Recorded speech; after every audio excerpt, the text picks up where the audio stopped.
আপনার কি কখনো মনে হয়েছে ইউটিউব বা কন্টেন্ট ক্রিয়েশনে সবাই তো ডিফারেন্ট ডিফারেন্ট অ্যাডভাইস দেয়, কিন্তু অ্যাকচুয়ালি কোনটা ফলো করলে রেজাল্ট আসে? কেউ বলে অডিয়েন্স ফার্স্ট, আগে অডিয়েন্স বিল্ড করুন, তারপর প্রোডাক্ট বা কন্টেন্ট ডিসাইড করুন। আবার কেউ বলে প্রোডাক্ট ফার্স্ট, আগে একটা সলিড প্রোডাক্ট বা ক্লিয়ার আইডিয়া দাঁড় করান, তারপর অডিয়েন্স আসবে অটোমেটিক্যালি। বাট অনেস্টলি লং টার্মে এই দুইটার মধ্যে কোনটা সত্যিকারে কাজ করে ভেবেছেন কি কখনো? আরও ইন্টারেস্টিং বিষয় হলো, বেশিরভাগ ক্রিয়েটররাই ফেল করে বিকজ তারা রং স্টার্টিং পয়েন্ট চুজ করে ফেলে। আজকের ভিডিওতে আমি সিম্পল করে ব্রেকডাউন করব এই দুইটা অ্যাপ্রোচ, জাস্ট রিয়েল লাইফ ক্রিয়েটরদের জার্নি অনুযায়ী। বাট অ্যান্সারটা মেবি আপনি যেটা চিন্তা করছেন সেটা নাও হতে পারে। অ্যান্ড ভিডিওর শেষে আপনি একটা ক্লিয়ার আইডিয়া পাবেন কোনটা আপনার জন্য বেস্ট ফিট করে। এই ডিবেটটা অ্যাকচুয়ালি শুধু থিওরি না, এটা ডাইরেক্টলি ক্রিয়েটর লাইফের সাথে কানেক্টেড। আমি পার্সোনালি দেখেছি অনেক ক্রিয়েটররা শুরু করে খুব র্যান্ডম ভাবে, আজকে মোটিভেশনাল কন্টেন্ট, কালকে ব্লগ, পরশু আবার ট্রেন্ডিং টপিকস, যার ফলে রেজাল্ট হয় কনফিউশন, গ্রোথ হয় স্লো, আর ফাইনালি বার্ন আউট। কারণ মোস্ট পিপল একটা রং অ্যাজাম্পশন দিয়ে স্টার্ট করে, আমি এমন একটা কিছু বানাবো যা অডিয়েন্স পছন্দ করবে, অথবা উল্টোটা, আগে অডিয়েন্স বানাতে হবে, তারপর ভেবে দেখবো কি বানাবো। আর এই জায়গা থেকেই আসলে দুইটা মাইন্ডসেট আসে। একটা হলো অডিয়েন্স ফার্স্ট মাইন্ডসেট, মানে আগে মানুষ জড়ো করা, তারা কি চায়, কি দেখে, কি এঙ্গেজ করে সেটা ধরে কন্টেন্ট বানানো। আরেকটা হলো প্রোডাক্ট ফার্স্ট মাইন্ডসেট, মানে আগে ক্লিয়ার আইডিয়া বা একটা সিস্টেম বিল্ড করা, তারপর সেই অনুযায়ী অডিয়েন্সকে অ্যাট্রাক্ট করা। প্রবলেম হচ্ছে এই দুটোকেই ইন্ডিভিজুয়ালি ঠিক মনে হয়, বাট কনটেক্সট ছাড়া ইউজ করলে কনফিউজিং হয়ে যায়। আমি চাই আজকে এই দুইটা অ্যাপ্রোচকে সিম্পলভাবে ব্রেকডাউন করতে, যাতে আপনি আপনার নিজের সিচুয়েশন অনুযায়ী বুঝতে পারেন আপনি আসলে কোন সাইডে আছেন, আর কেনই বা এই দুইটার মাঝখানে পড়ে বেশিরভাগ ক্রিয়েটররাই থমকে যায়। নাও ফার্স্টে আসি অডিয়েন্স ফার্স্ট মাইন্ডসেটে। অডিয়েন্স ফার্স্ট মানে হলো বেসিক্যালি আগে বোঝা মানুষ আসলে কি দেখতে চায়, কোন টাইপের কন্টেন্টে তারা রিয়াক্ট করে, আর তারপর সেই অনুযায়ী কন্টেন্ট বানানো। অনেস্টলি এই অ্যাপ্রোচটা অনেক পপুলার, স্পেশালি ফর বিগিনার্স, যারা নতুন নতুন শুরু করছেন কন্টেন্ট ক্রিয়েশন তাদের মধ্যে। কারণ এই ফিল্ডটা খুবই প্র্যাকটিক্যাল। যদি আমি অডিয়েন্স বুঝে কন্টেন্ট বানাই তাহলে গ্রোথ ফাস্ট হবে, আর সত্যি কথা বলতে গেলে বেশিরভাগ টাইমে এটা কাজও করে। আর এই কারণেই ট্রেন্ড ফলো করলে ভিউজ আসে, রিলেটেবল কন্টেন্ট দিলে এঙ্গেজমেন্ট আসে, আর অডিয়েন্স ফিডব্যাক থেকে নেক্সট আইডিয়া পাওয়া যায়। সো ওভারঅল গ্রোথ কম্পারেটিভলি ফাস্টই হয়, আর এই কারণেই অনেক ক্রিয়েটররা এই পথটা বেছে নেয়। বাট প্রবলেমটা শুরু হয় এখান থেকেই, যখন আপনি শুধু অডিয়েন্সের রিয়াকশন বেসড কন্টেন্ট বানাতে থাকেন, তখন ধীরে ধীরে আপনার নিজের কন্টেন্ট ক্রিয়েশনের ডিরেকশনটাই ক্লিয়ার থাকে না। Today you are doing one type of content, tomorrow will completely different niche. Eventually এটা একটা র্যান্ডম কন্টেন্ট সাইকেলে ঢুকে যায়, আর তখন গ্রোথ থাকলেও কনসিস্টেন্সি থাকে না। আর একটা ইস্যু হলো বার্ন আউট, কারণ সব টাইম ট্রেন্ডিং বা অডিয়েন্স ডিমান্ড দেখতে গেলে মেন্টালি এক্সস্টেড হয়ে যেতে হয়। সো অডিয়েন্স ফার্স্ট অ্যাপ্রোচটা শর্ট টার্মে খুবই হেল্পফুল, বাট লং টার্মে একটা কনফিউজিং সিচুয়েশন ক্রিয়েট করতে পারে যদি নিজের একটা ক্লিয়ার ডিরেকশন না থাকে। এখন আসি প্রোডাক্ট ফার্স্ট মাইন্ডসেটে।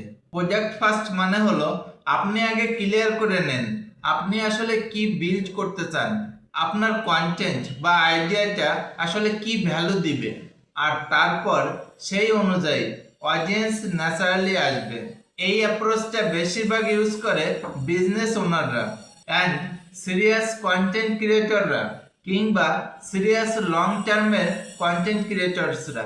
কারণ এখানে ফোকাস থাকে ভাইরাল হওয়া না, ফোকাস থাকে একটা নিজের ক্লিয়ার আইডেন্টিটি তৈরি করা। মানে আপনি জানেন আপনি কি নিয়ে কথা বলছেন, আপনার কন্টেন্টগুলো আসলে কোন ডিরেকশনে যাচ্ছে, আর আপনি বেসিক্যালি কি সলভ করছেন। এই অ্যাপ্রোচের সবথেকে বড় সুবিধা হলো ক্লারিটি।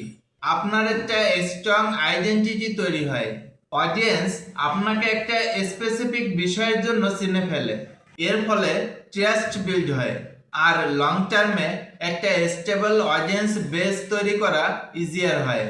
আরেকটা স্ট্রং পয়েন্ট হলো সিস্টেম বিল্ড করা যায়। একবার স্ট্রাকচার ক্লিয়ার হলে কন্টেন্ট ক্রিয়েশন অনেক বেশি স্কেলেবল করা যায়। বাট অনেস্টলি প্রবলেমটা এখানেও আছে, শুরুর দিকে তো গ্রোথ খুবই স্লো হয়, কারণ শুরুতেই অডিয়েন্স না থাকলে আপনার প্রোডাক্ট বা আইডিয়া কেউই নোটিস করে না। অনেক সময় মনে হয় আমি এত এফোর্ট দিচ্ছি, এত কষ্ট করছি, কোনো রেসপন্সই আসছে না। আরেকটা ইস্যু হলো অডিয়েন্স মিসম্যাচ। মানে আপনি যেটা বিল্ড করতে চাইছেন কিংবা কন্টেন্ট ক্রিয়েশন করতে চাইছেন, অডিয়েন্স আপনার সাথে অ্যালাইন নাও করতে পারে। সো প্রোডাক্ট ফার্স্ট অ্যাপ্রোচটা লং টার্মের জন্য পাওয়ারফুল, এটা তো ঠিক, বাট পেশেন্স না থাকলে অনেক ক্রিয়েটর এখানেই ড্রপ করে দেয়। এখন যদি আমি দুইটা অ্যাপ্রোচ কম্পেয়ার করি, audience first and product first, তাহলে একটা ইন্টারেস্টিং ট্রুথ সামনে আসে। আপনি আসলে একটাকে ছেড়ে অন্যটাকে নিতে পারবেন না। একটা ঠিক অন্যটা ভুল, বিষয়টা এরকম না। মানে আপনি শুধু একটাকে চুজ করবেন আর একটা ভুল, এরকম না। বাস্তবে সাকসেসফুল ক্রিয়েটররা এই দুইটা অ্যাপ্রোচেরই মিক্স ইউজ করে, বাট ডিফারেন্ট টাইমে। স্টার্টিং টাইমে অডিয়েন্স ফার্স্ট অ্যাপ্রোচটা খুব বেশি প্র্যাকটিক্যাল হয়, কারণ তখন আপনাকে বুঝতে হয় মানুষ আসলে কোনটাতে রেসপন্ড করে। বাট প্রবলেম আসে যখন আপনি শুধু অডিয়েন্সের পিছনে দৌড়াতে থাকেন কোনো ডিরেকশন ছাড়াই। On the other hand, product first give you clarity, কিন্তু শুরুতে অডিয়েন্স না থাকলে সেটা আসলে দেখবে কে? সো রিয়েল ট্রুথটা খুবই simple, timing matters more than ideology. মানে আপনি কোন মাইন্ডসেট ফলো করবেন তার থেকেও বেশি ইম্পর্ট্যান্ট আপনি আসলে কোন স্টেজে আছেন। বিগিনার স্টেজে হলে আপনাকে অডিয়েন্সকে বুঝতে হবে, আর গ্র্যাজুয়ালি আপনি প্রোডাক্ট বা আইডেন্টিটি শেপ করবেন। আর অ্যাডভান্স স্টেজে গেলে প্রোডাক্ট নিজেই আপনার অডিয়েন্সকে শেপ করবে। But here's where most people get it wrong way. তারা ভাবে একটাই সিস্টেম ফরএভার কাজ করবে। হয়তো তারা শুধু অডিয়েন্স কেস করে কিংবা প্রোডাক্ট বিল্ড করে, কিন্তু মাঝখানের এই ট্রানজিশনটা মিস করে যায়। অ্যান্ড এক্স্যাক্টলি এই ট্রানজিশন মিস করাটাই ক্রিয়েটরদের স্টক হওয়ার একটা মেইন রিজন। নাও আপনাকে একটা সিম্পল ফ্রেমওয়ার্ক দিই, যেটা আমি পার্সোনালি অ্যাজ এ কিউরেটর হিসেবে দেখি।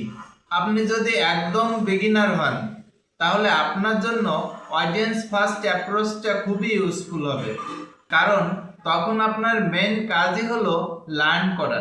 পিপল কি পছন্দ করে, কোন টাইপের কন্টেন্টে রেসপন্ড আসে, আর কোন ডিরেকশনে গ্রোথ পসিবল।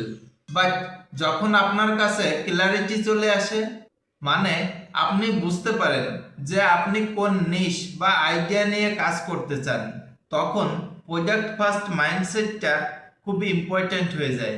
কারণ তখন শুধু ভিউজ না, নিজের আইডেন্টিটি বিল্ড করাটা একটা বড় ফ্যাক্টর হয়ে দাঁড়ায়।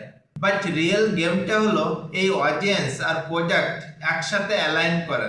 হ্যাঁ, আপনি অডিয়েন্স থেকে সিগন্যাল নেবেন, কিন্তু ব্লাইন্ডলি ফলো না করে সেটাকে আপনার ওন ডিরেকশন অনুযায়ী শেপ করবেন। তো এটাকে আমি বলি অ্যালাইনমেন্ট লুপ।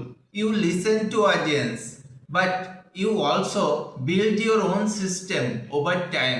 ঠিক এই ব্যালেন্সটা যে ক্রিয়েটর মেনটেন করতে পারে, তার গ্রোথটা স্লো হলেও স্টেবল হয়, আর স্টেবল গ্রোথই লং টার্মে রিয়েল সাকসেস তৈরি করে, রাদার দ্যান র্যান্ডম গ্রোথ।